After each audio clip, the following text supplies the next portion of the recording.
Hola, ¿cómo están? Bienvenidos al episodio más de Luz y Sombra by Ankara. Soy Sade y hoy quiero que imagines que estamos sentados en un café sin prisa, sin querer convencer absolutamente a nadie de nada. Simplemente vamos a platicar, porque el tema de hoy es uno de esos temas que cada vez que lo saco en un taller, en una consulta, en una conferencia, alguien termina preguntándome, ¿eres medium? Y luego vienen más preguntas, ¿desde cuándo te pasa? ¿No te da miedo? ¿Eso se puede aprender? ¿Lo puedo aprender? ¿Lo puedo cerrar? ¿Cómo sabes que no es una imaginación, no? Y la verdad son preguntas súper válidas. Yo también me las hice durante muchos años porque les voy a decir algo, yo no voy por la vida o no iba por la vida diciendo, tengo un don. No, jamás. De hecho, durante muchos años pensé que lo que yo vivía era completamente normal. Creía que todas las personas intuían cosas, que todas soñaban cosas que luego pasaban, que todas sentían la energía de un lugar al entrar. Hasta que empecé a darme cuenta de que no todos vivíamos igual. Y ahí empezó mi curiosidad, porque si ustedes me conocen saben que que soy muy preguntona, que no me quedo con él solo porque sí. Necesito entender, necesito estudiar, necesito investigar y esa curiosidad me llevó a recorrer un camino larguísimo. Pero antes de hablar de todo eso, quiero contarles algo muy personal. Todo empezó antes de que yo naciera. Mi mamá tuvo un embarazo normal, sin complicaciones, pero el día que iba a nacer, el 21 de octubre de 1980, hubo una negligencia médica. El doctor no quería ir al hospital porque era de noche y tenía que dormir. Así que quedé unas horas y por segundos quedé mantenida en un espacio donde no había líquido y que mi respiración ya era complicada. Muchos años después, ya siendo adulta, mientras estudiaba programación neurolingüística, hice esta hipnosis. No era una hipnosis para descubrir cosas pasadas ni nada de esto, sino durante este ejercicio apareció este momento saqué de la biblioteca este archivo y me di cuenta que había pasado y entendí perfectamente y me dio muchísima calma. ¿Quiere decir que esto sea científico? Pues no, para nada. ¿Que sea comprobable? No, pero sí les puedo compartir que para mí esa experiencia me ayudó a comprender mi propia historia.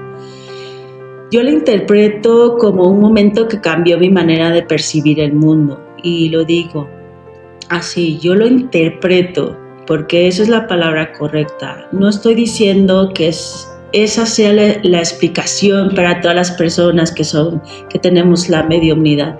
Estoy hablando de mi experiencia y creo que es importante hacer esa diferencia, ¿no? Cuando era niña, desde muy chiquita pasaban cosas curiosas. Los perros siempre se acercaban muchísimo a mí. Era impresionante cómo iban y venían por mí a la escuela. Sin embargo, los gatos jamás me quisieron y luego entenderán por qué. Siempre al lugar que yo llegaba ya había gatos, me lastimaban, me arañaban, me mordían, me gruñían. O sea, nunca tuvimos una amistad hermosa entre ellos y yo. También me llamaba la atención que muchas aves se acercaban sin miedo y honestamente durante muchos años nunca pensé que eso tuviera algún significado. Simplemente era parte de mi vida y conforme fui creciendo comenzaron a ocurrir otras cosas. A veces soñaba algo y tiempo después sucedía. En otras ocasiones tenía una sensación muy fuerte de que alguien iba a llamarme y sonaba el teléfono. O pensaba mucho en una persona y de repente escribía. Y seguramente muchos de ustedes van a decir, eso también me pasa a mí. Sí, claro, exactamente. Se llama rapport, lo podemos entender en programación neurolingüística. Por eso este tema me pareció tan interesante, porque creo que todos en algún momento hemos vivido experiencias que no sabemos cómo explicar.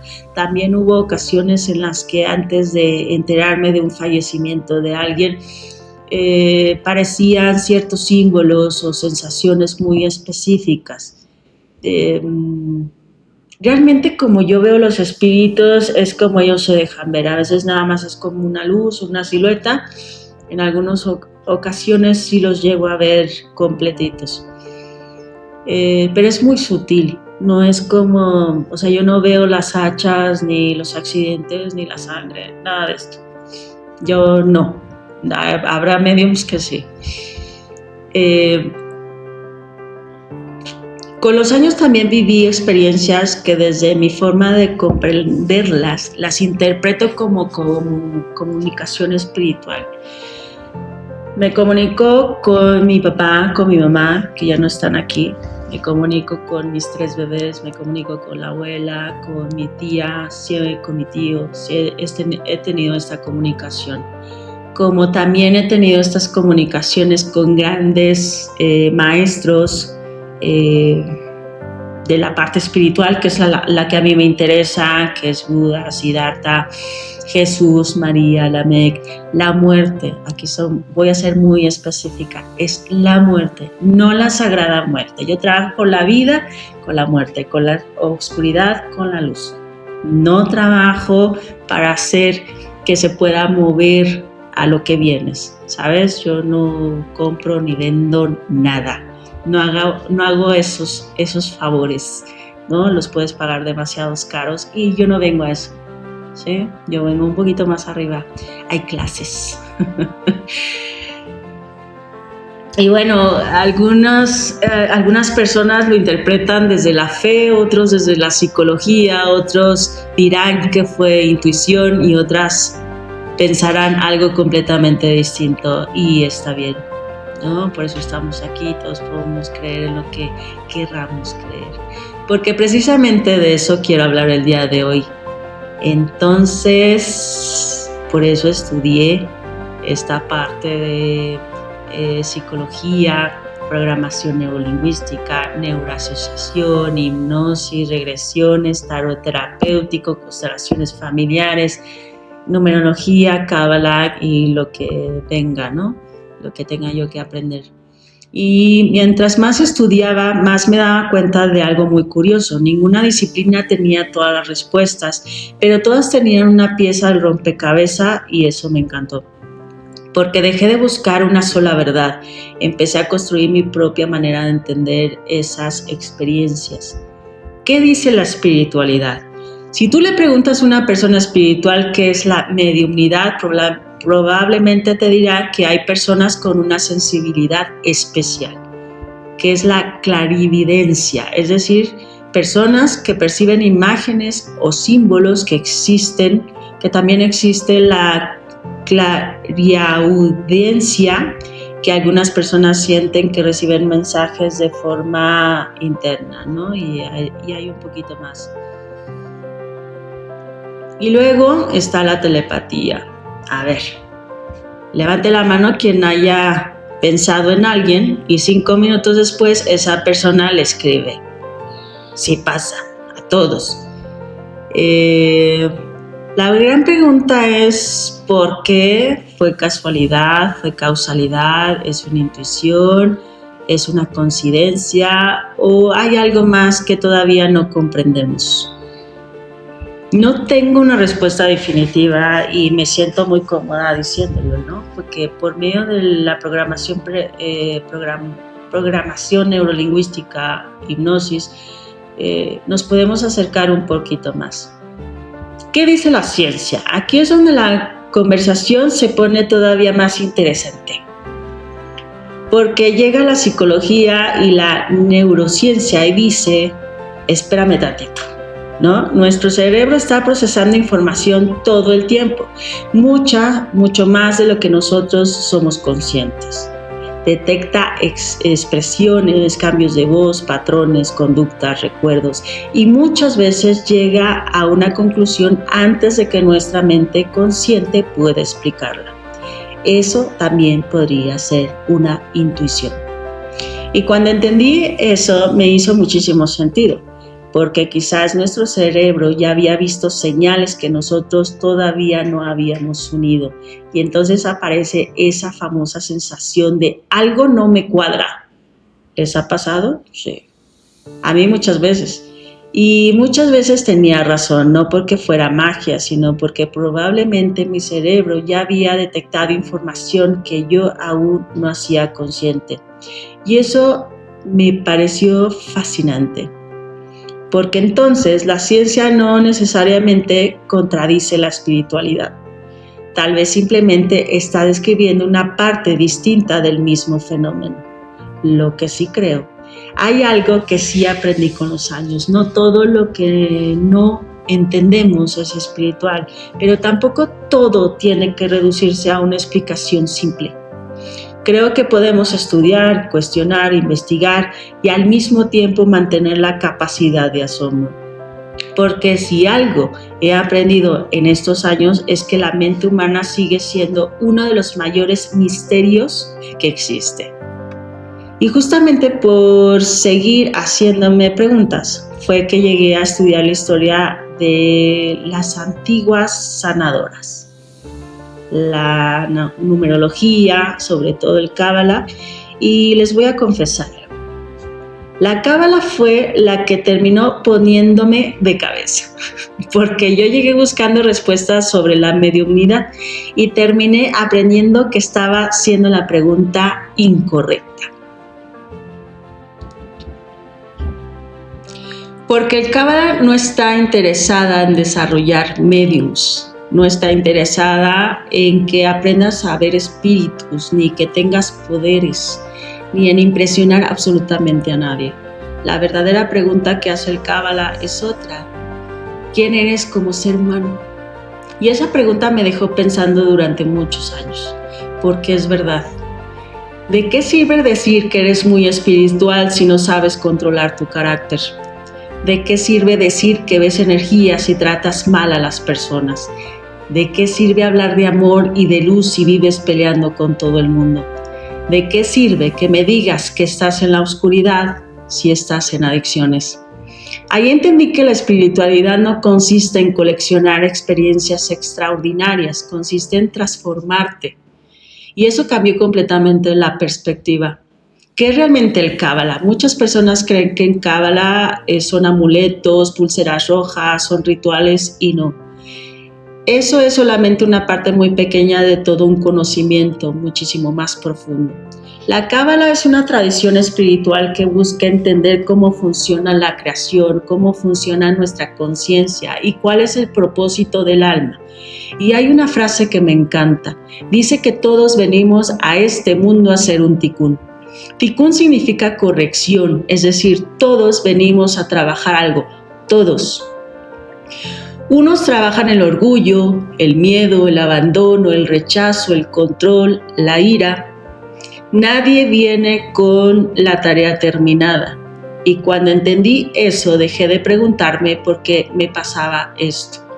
Y empecé a preguntarme qué tengo que aprender de todo esto. Esa sola pregunta cambió muchas cosas en mi vida. El árbol de la vida. Después conocí el famoso árbol de la vida. Y cuando escuchamos ese nombre parece algo complicado, pero realmente es un mapa. Imagínense un mapa del alma humana. Está formado por 10 sefirot, que son como 10 cualidades que todos necesitamos desarrollar. Por ejemplo, está Gesed, que representa el amor y la compasión, pero también está Gebura, que representa los límites, porque tampoco podemos vivir diciendo que sí a todo. Luego encontramos Tefiret, que busca el equilibrio entre el corazón y la razón, porque ni todo es emoción ni todo es lógica. También está Binah, que es la comprensión, y Jochma, que representa la sabiduría. ¿Se fijan? La Cábala no está hablando de fantasmas, está hablando de cómo convertirnos en personas más conscientes. Y eso me pareció maravilloso, porque entendí que el verdadero trabajo espiritual no sucede aquí, en la vida diaria. Cuando tienes paciencia con tus hijos, cuando perdonas, cuando dejas de reaccionar desde el ego, cuando decides actuar con amor, aunque no sea lo más fácil, ahí empieza el verdadero camino espiritual. Lo que más me regaló el Cábala no fue una explicación sobre la mediumnidad, fue mucho más profundo que eso. Me ayudó a elevar mi nivel espiritual, me ayudó a fortalecer mi fe y sobre todo me hizo comprender que la mediumnidad no es un propósito, es solamente una herramienta. Durante mucho tiempo pensé que mi camino consistía en aprender a comunicar a los vivos con los muertos, pero el Cábala me enseñó que el verdadero trabajo era comunicarme con mi propia alma y acercarme más a la luz del Creador, de Dios. Tuve maestros extraordinarios que no solo me enseñaron teoría, me enseñaron a cuestionarme, a observar mi ego, a entender que el crecimiento espiritual requiere disciplina, humildad y servicio. Y hubo un momento en mi vida en el que sentí que viví una muerte espiritual. No hablo de una muerte física. Hablo de esa etapa en la que muchas de las creencias con las que había vivido dejaron de tener sentido. Fue como si la persona que yo había sido durante tantos años tuviera que morir para dar paso a una nueva versión de mí. Fue doloroso muchísimo, porque toda transformación lo es. Pero también fue uno de los regalos más grandes que he recibido. Entendí que la espiritualidad no consiste en acumular conocimiento ni en tener experiencias extraordinarias, fantasmas. Consiste en transformarte, en dejar morir aquello que ya no tiene que permitir creciendo, en confiar más en Dios, en caminar con humildad y en recordar que si algún don hemos recibido, debe estar siempre al servicio del amor, de la compasión y de ayudar a los demás. Ese ha sido para mí el verdadero regalo del Cábala. Y entonces seguí investigando. Después de estudiar Cábala, seguí leyendo sobre otras tradiciones y mientras seguía estudiando me di cuenta de que este tema no era exclusivo de una sola cultura. Prácticamente todas las civilizaciones hablan de personas con las que tienen una sensibilidad especial. Y ahí fue cuando conocí a las polvas, mujeres sabias, la tradición nórdica que van acompañados de lobos. Eran consejeras, sacerdotisas, guardianas del conocimiento de su pueblo, de los reyes y de los guerreros. Acudían a ellas antes de tomar una decisión importante, porque eran reconocidas por su sabiduría, su intuición y su conexión con lo sagrado. Después llegué a otro capítulo de la historia que me hizo reflexionar muchísimo, el de las mujeres que fueron llamadas brujas. Durante mucho tiempo nos enseñaron que eran mujeres malvadas que practicaban la magia oscura, pero cuando empiezas a investigar descubres que muchas eran parteras, herbolarias, sanadoras y guardianas de conocimientos ancestrales. Conocían las plantas medicinales, acompañaban nacimientos, cuidaban enfermos y transmitían ese conocimiento de generación en generación. En distintos momentos de la historia, muchas de ellas fueron perseguidas, juzgadas, ejecutadas. Las razones fueron complejas, influyó el miedo, las luchas de poder, el fanatismo religioso, el contexto social de la época. Su conocimiento y la influencia que tenían dentro de su comunidad también despertaban desconfianza. Y eso me llevó a preguntarme cuántas veces la historia ha silenciado voces simplemente porque incomodan o porque desafían las ideas establecidas. Algo parecido ocurrió cuando hablamos de María Magdalena. Durante siglos muchas personas la identificaron como una prostituta arrepentida. Sin embargo, cuando uno revisa los evangelios, esa descripción no aparece. Los textos la presentan como una discípula cercana de Jesús, testigo de su crucifixión y de la resurrección. De hecho, fue la primera en anunciar este acontecimiento a los demás discípulos, por lo que algunos estudiosos la han llamado la apóstol de los apóstoles. Con el paso del tiempo surgieron distintas interpretaciones sobre su figura, pero conocer ese contexto histórico me hizo entender lo importante que es volver a la fuente, estudiar y no quedarnos únicamente con lo que siempre hemos escuchado. Y eso mismo intento hacer en mi vida todos los días, estudiar, cuestionar y mantener la mente abierta. Más adelante llegué a la numerología y me llamó la atención que algunas corrientes consideran que ciertos números reflejan una sensibilidad especial. Por ejemplo, el 11 suele asociarse con la intuición, el 22 con la capacidad de materializar grandes proyectos, el 33 con el servicio y la enseñanza, el 9, que en mi caso corresponde al número del alma, se relaciona con la compasión, la empatía y el deseo de ayudar a los demás. El deseo de ayudar a los demás, no de andar salvando. Eso no significa que una persona con esos números sea medium o clarividente. Lo que propone la numerología es que puede existir una tendencia hacia determinadas cualidades o aprendizajes. Y como todo lo que hemos hablado el día de hoy, cada quien es libre de explorar estas ideas y decir qué significado tienen para su propia vida. Después de tantos años de estudiar, ya no siento la necesidad de ponerle una etiqueta absolutamente a todo. Hoy me interesa mucho más seguir aprendiendo que tener todas las respuestas. Y sí, algo me enseñó este camino, es que el verdadero crecimiento espiritual no se mide por lo que lo podemos decir y lo que podemos ver, se mide por la forma en que amas, en la forma en que servimos y por las personas en las que nos estamos convirtiendo. Hay una idea que me encanta, que es la autobiografía de Satán de Rav Berg, que se me quedó totalmente grabada. El libro presenta a Satán no como un monstruo que vive fuera de nosotros, sino como esa parte de nuestro ego que busca mantenernos en la duda, en el miedo, en la comodidad, en la inconsciencia, en la oscuridad. Y una de las reflexiones más profundas es que al ego le conviene que no hagamos preguntas, que no leamos, que no investiguemos, que no cuestionemos, porque una persona que estudia, que busca la verdad y que desarrolla conciencia deja de ser tan fácil de manipular.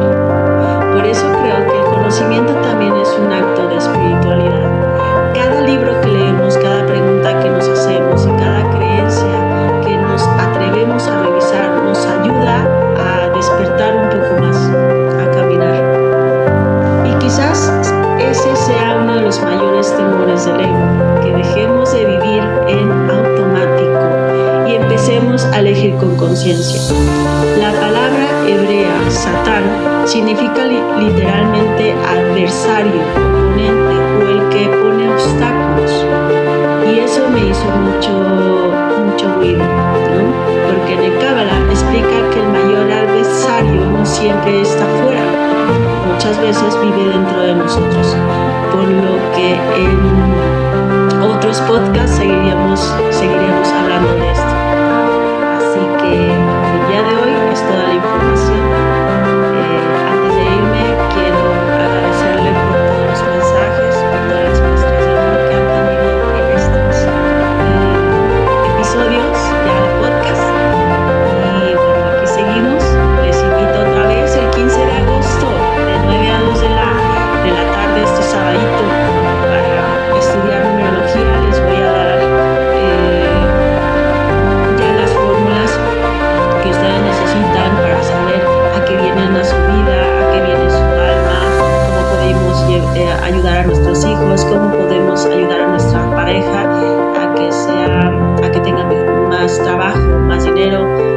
nosotros podemos comunicarnos mejor con Dios y con el universo y con todos los seres humanos, ¿no? A eso venimos. Ya saben, soy Sade, gracias por acompañarme en este episodio más de Luz y Sombra Bayankara. Muchas gracias, Toda Rabá, bonito día. Hasta luego, hasta el próximo jueves a las 8. Hablaremos del amor después de los 40. Bonito día, bye.